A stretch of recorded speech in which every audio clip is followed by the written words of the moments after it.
Before we hop into this war arc review, please do me a favor and leave a like, comment, and subscribe if you haven't already. Now, let's get into it. What's up guys, I'll go Pencil here, and here we are to review the My Hero Academia war arc in short. Basically, I'm going to give myself 5 minutes to talk about the structure, the heroes, and the villains of this arc. Will I do a longer, probably over hour long review of this thing? Yes, because I literally reread through the entire arc and literally wrote out more than like 2 pages of notes on a chapter by chapter basis. So I do plan to talk about this arc longer. However, since that's going to be a longer video, I don't really feel like editing it. I'm not even going to lie to you.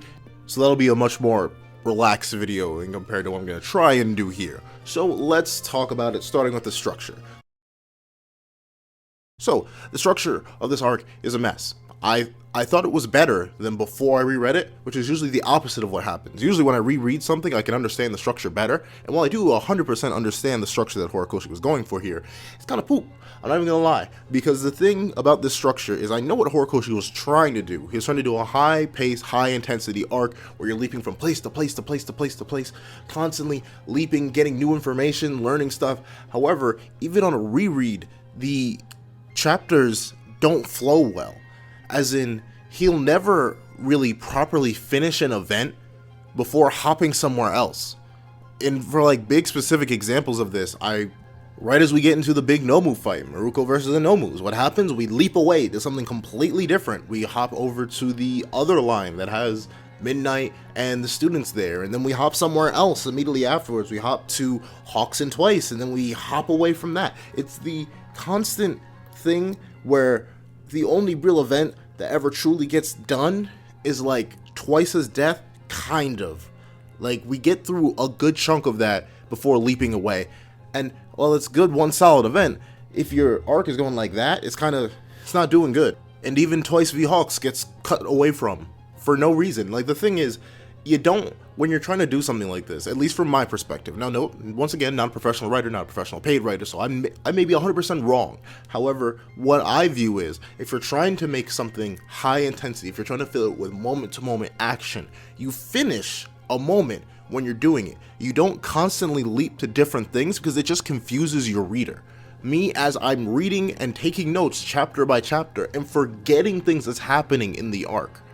Because the arc, when it goes to do something, when it goes to tell you an important piece of information, when it goes to do something cool, it'll immediately cut somewhere else.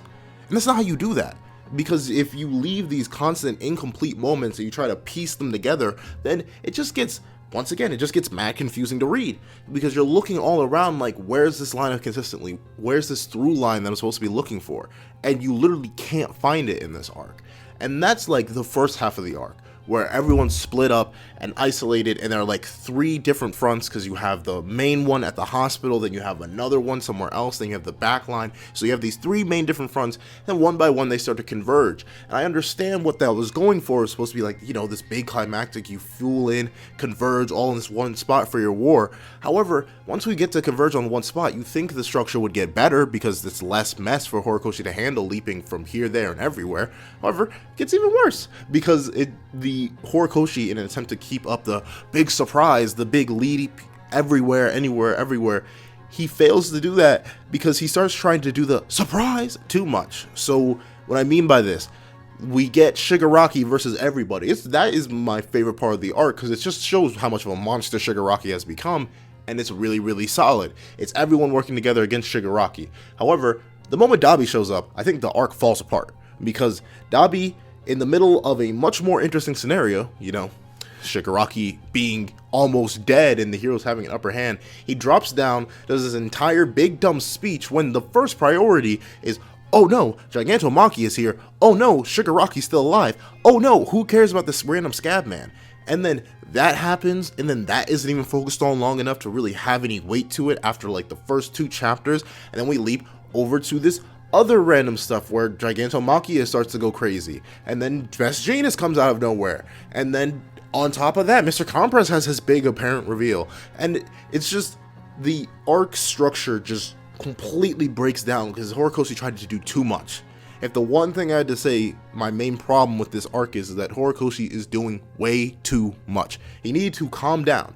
If anything, he didn't need 3 fronts. If you want to do 3 fronts, do it in a complete fashion where every single one of these fronts has like their own complete story that you do in a couple chapters and then you leap somewhere else, because then it would be easier to understand. I wouldn't be forgetting things constantly, and who knows, I probably just have a bad memory, even because if I'm rereading an arc in the course of like 5 hours and taking notes on every single chapter, I shouldn't be forgetting stuff like that, but apparently I was. So it'd be like that when it'd be like that. So maybe that's not Horikoshi's fault. Maybe that's mine. I am built stupid. But still, I think the structure kind of a mess. I think there are too many twists, too much nonsense. And yeah, I don't know. I'm definitely going to go more in depth in the next video talking about the war arc, but that's it for this. I think the structure is kind of a mess. But tell me what you guys think. Did you guys enjoy the structure if you read it? I don't know. Maybe this structure just isn't for me. But no, I've seen it done better. I even think the overhaul arc did it better. So I've seen it done better in the same series. So I'm not sure what Horikoshi's excuse is here. But let's move on to the heroes. Now, the heroes in this arc, I mean, I like some of them.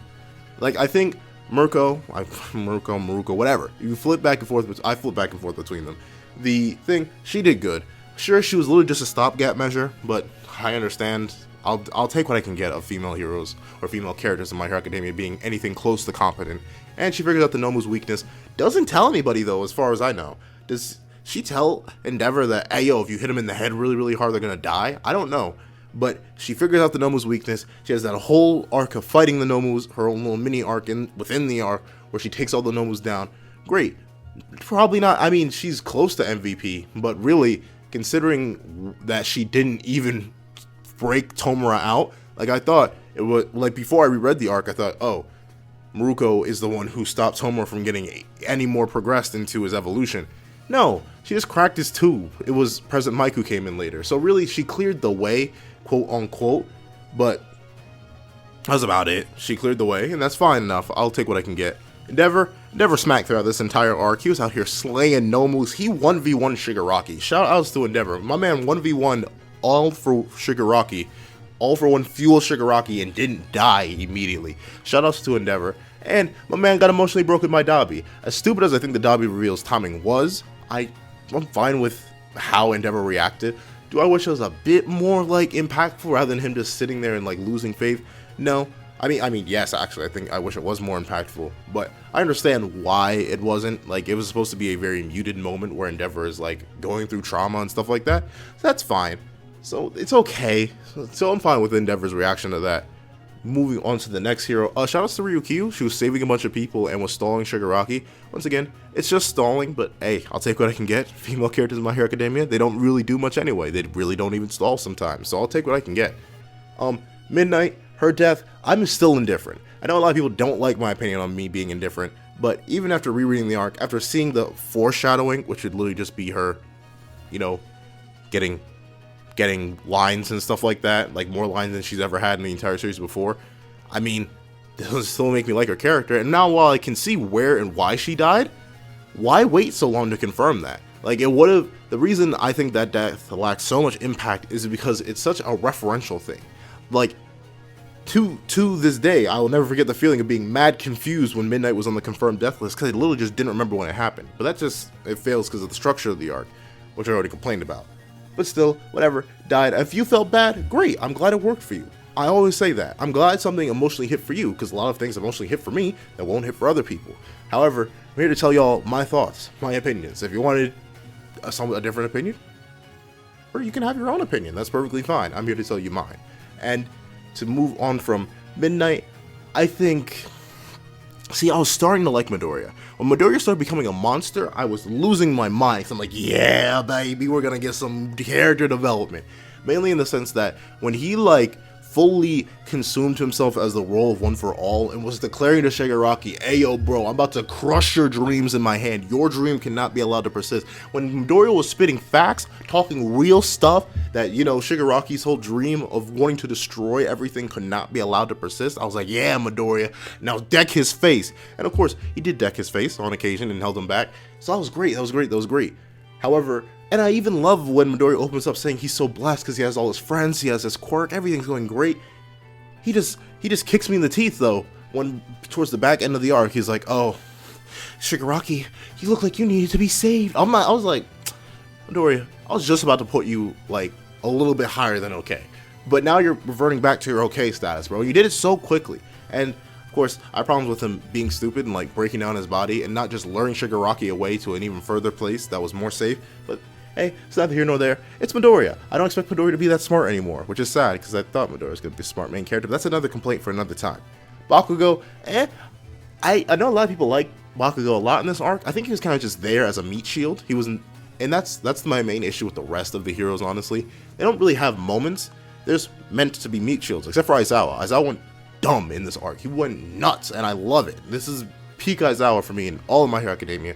So to Aizawa. But every other hero, if I'm being completely honest, just served as a meat bag. They were nothing else but that. Aizawa, Hawks, and Endeavor are like my three main ones, and Hawks, obviously Fire in this arc, I really enjoy Fire because he got burned alive, but I think those three did good. The rest, kind of meat shields that were pretty much irrelevant. They were just there to take hits, which is okay, I guess. You can't expect every character to have relevance, but that's about it. Let's move on to the villains. Now, I think most of the villains were trash, I'm not even gonna lie. Here's the thing.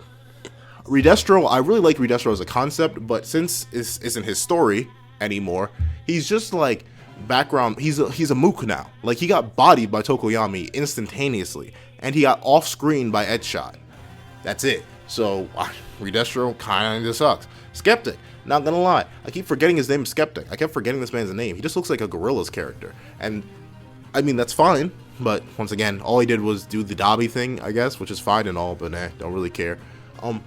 But to drop a hot take on y'all, Twice's death is alright. Like, maybe this is just because I fundamentally don't agree with what Twice did.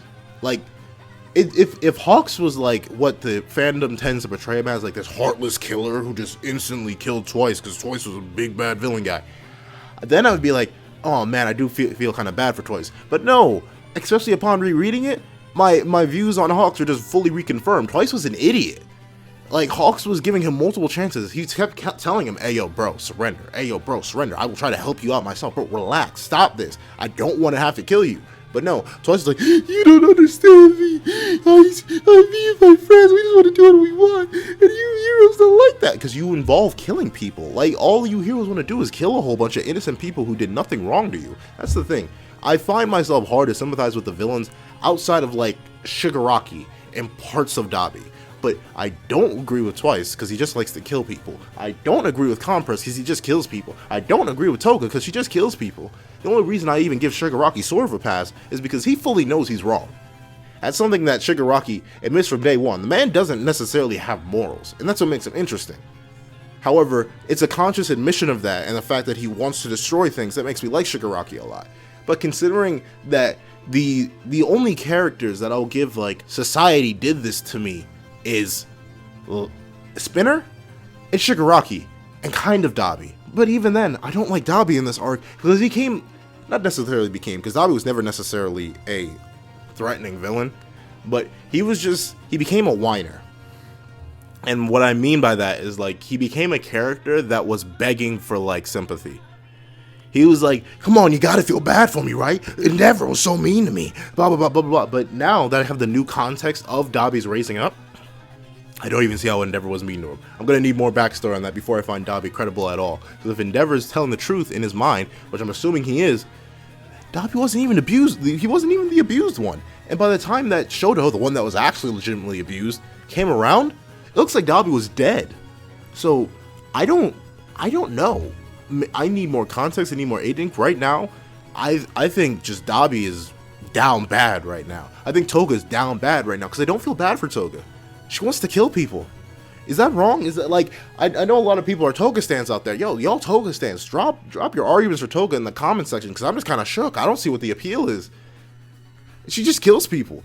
Twice. I kind of understand Twice, and I'm glad that people feel bad for his death. That's great. Once again, like I said, don't be mad. Don't think me saying I wasn't really affected by it means that you shouldn't be affected by it. Feel what you want to feel. That's a great thing.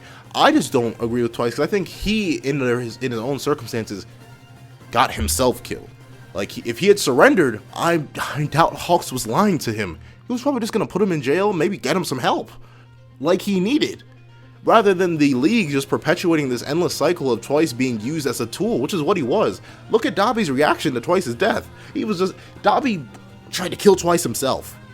He was like, hey yo, I don't really care. He literally was willing to cook Hawks and Twice alive. It was Hawks who had to save Twice. And y'all get mad at Hawks. Why? Twice killed himself in my mind. I think, and let me save this last minute for the thing that got me sad the most. All for One, why, bro? Why? Why did you come out of the clutch and steal Shigaraki's body like that? We were doing so good. Shigaraki was talking a lot. He was speeching it up. And I think that's so cool because I think it's just Shigaraki parodying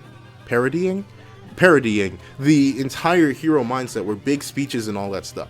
I love what Shigaraki was doing in this arc. It was so entertaining and great in this monster he became. While I think it is unbelievably rushed and unearned for Shigaraki, I think it's okay. But to see him just become a one-for-all meat puppet is so disappointing. Why was this the way? Why? I don't know. And like, it was just once again the entire structure of this arc just being plot twisted narrative at the end. And I think that sucks. I'm not gonna lie. If I had to be real with you, because my time is up, if I had to be real with you, I give this arc like a 7 out of 10. And the reason is 7 to maybe an 8. The arc has multiple good moments. I know I've been complaining a lot in this video, but I'm going to definitely go in more in depth to the positives that I like in the bigger, longer video. But the thing is, if I had to be real with y'all, this arc had a lot of good moments in it. It had Maruko, it had Aizawa, it had Endeavor versus Shigaraki, it had Shigaraki before he got taken over. It had moments that just boost this arc up a lot for me. It has some of my favorite moments in the entire series. However, at the same time, it is full of stuff that I just view personally as dumb. I think some of Midoriya's decisions were dumb. I think some of All For One's decisions were dumb. I think some of Twice's decisions were dumb. And not even dumb from like, oh, there were badly made character decisions. I just think some of them were just bad writing decisions that the characters just shouldn't have made because they don't make sense. And that's not good in my mind. But that's my thoughts. What do you guys think about it? Please tell me what you guys think about the war arc in the comment section down below. Maybe I'm nuts. Maybe I'm just completely being a little bit too harsh on it. Maybe I should have expected less. But I want to hear what you guys think about it. Thank you guys so much for watching. Please remember to like, share, comment, and subscribe. And I hope you guys have a wonderful day. This is That Guy with a Pencil, writing off.